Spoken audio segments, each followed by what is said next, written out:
Assalamualaikum warahmatullahi wabarakatuh. Sebelumnya perkenalkan, nama saya Salman Al-Farsi, mahasiswa Profesi Nas. Jadi kami di sini, kelompok kami yaitu akan melakukan simulasi bencana. Nah, sebelum simulasi bencana saya juga akan mengajarkan terlebih dahulu kepada warga-warga bagaimana cara mengevakuasi korban dengan cara yang aman ke tempat yang aman.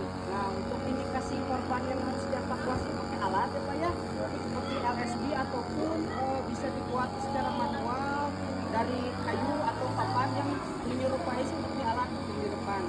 Nah, untuk indikasinya untuk korbannya yaitu tidak sadarkan diri, tetapi ada tanda-tanda kehidupan seperti nafas dan juga ada indikasi cedera servikal atau ya cedera leher ditandainya dengan misalkan di lehernya ada biru-biruan, di dada ada kebiru-biruan. Nah, itu bisa ditandai dengan cedera servikal.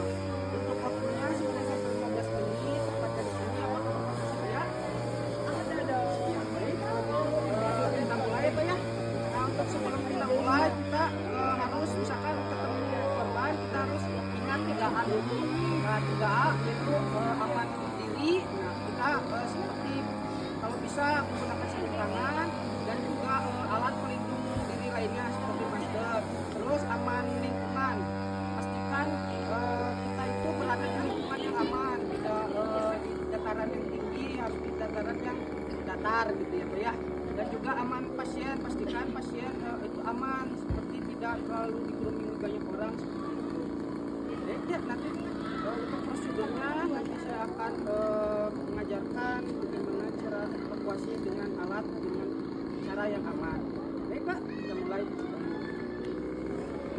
Baik, di sini Bapak nanti untuk evakuasi menggunakan alat ini ada 7 orang ya Pak ya, membutuhkan 7 orang dan 1 menjadi leader atau komando. Nah, nanti Bapak perintah kepada 6 orang itu. Misalkan di sini ada menemukan korban. Nah, kita terlebih dahulu tangannya diluruskan terlebih dahulu. Nah, kita kalau kan tadi ada tanda-tanda cedera servikal seperti misalkan di sini ada kebiruan. Nah, itu ditandai dengan harus hati-hati bahwa ini dicurigai cedera servikal. Nah, kita harus memfiksasi atau mempertahankan si leher dan kepalanya. Nah, kalau kita membalikkan badan, kita harus fokus di tangannya ya Pak ya, seperti ini. Nah, untuk dibutuhkan 1 orang penolong lagi ya Pak ya, untuk membalikkan badannya. Untuk penolong kedua, masukkan tangannya ke kiri ya. Itu. Dan juga si penolong yang ini juga memegang dagu. Ya.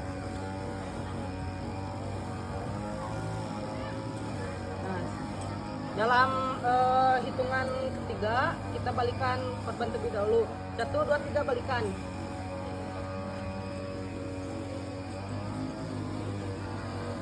Nah, seperti ini ya Pak ya.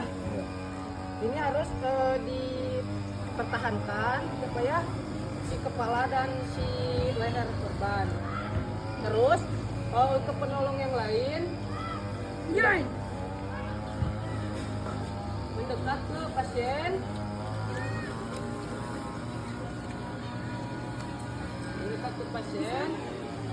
lalu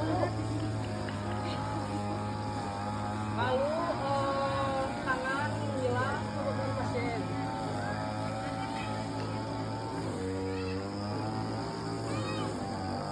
Nah, untuk penolong yang memegang LSD, dekatkan alat ke pasien. Dan untuk penolong yang memegang pasien dalam hitungan 3 miringkan korban. 1, 2, 3 miringkan.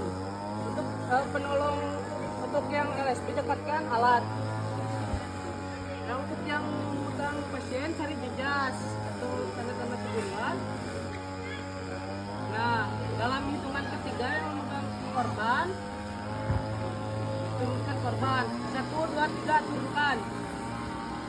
Nah, karena ini belum sempurna di alat, kita lepaskan dulu korban ke alat. Nah, untuk korban untuk penolong 1 2 3 turunkan ke bawah 1 2 3 1 2 3 angkat ke atas. Ketika si korbannya udah pas di alat, nah kita harus fiksasi atau tali korban kalau ada supaya lebih aman alatnya. Nah sekarang kita akan coba mengangkat pasien. Untuk penolong kakinya, untuk pahanya diangkat 1. Nah dalam hitungan 3 korban diangkat. 1 2 3 angkat ke paha.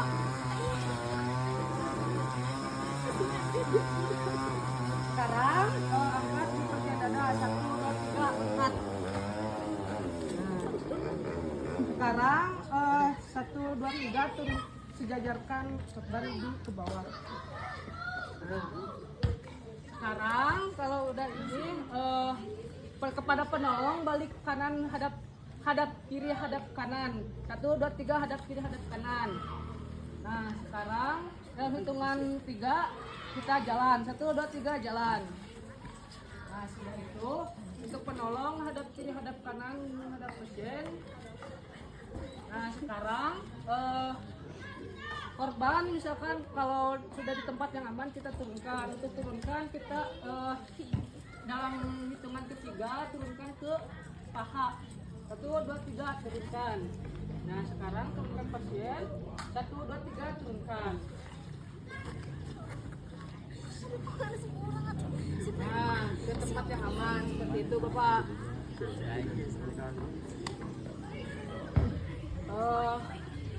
Bapak, apakah ada pertanyaan? Apakah sudah mengerti? Semuanya. Capek ya Pak ya, air-airnya, pernapasannya gimana gitu ya. Kalau begitu, boleh dicoba Pak? Bapak sebagai yang... Tadi bisa yang tadi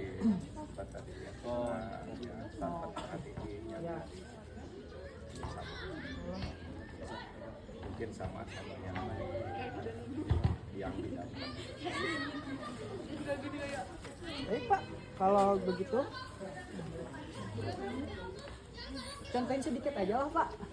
Silakan. Sama Bapak nanti diomongin aja gitu. Tapi instruksi. Ya, kasih instruksi. Sedikit.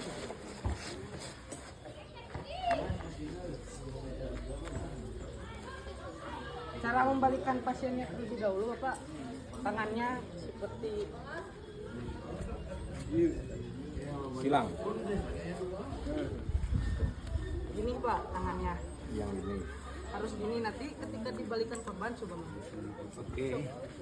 Nah nanti korban itu kan seperti ini ya Pak, ketika dibalikan nah, si tangannya itu harus gini tuh memegang si korban, jadi kepalanya aman, nggak gini cuma Gini kan? Ya itu benar Pak. ya coba Pak.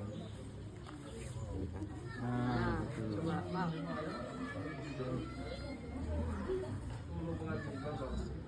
Satu dua tiga.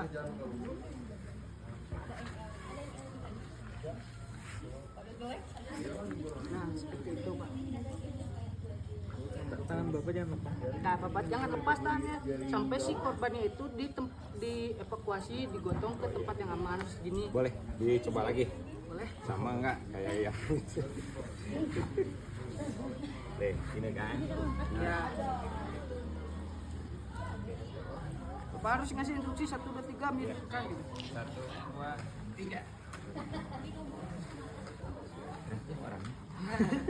Nah seperti itu Bapak ya. Berarti dari siapa? Berarti ya. Paham. Nah jadi kalau untuk yang itunya misalkan penolong yang lain dekatkan alat misalkan sama untuk penolong lain pegang korban pasien gitu ya untuk memiringkan seperti tadi ya. Mungkin seperti apa ya? Ya. Mungkin sama di dalam kafe ya. Ya, makasih ya. Ya, Pak. Terima kasih juga waktunya Pak. Iya.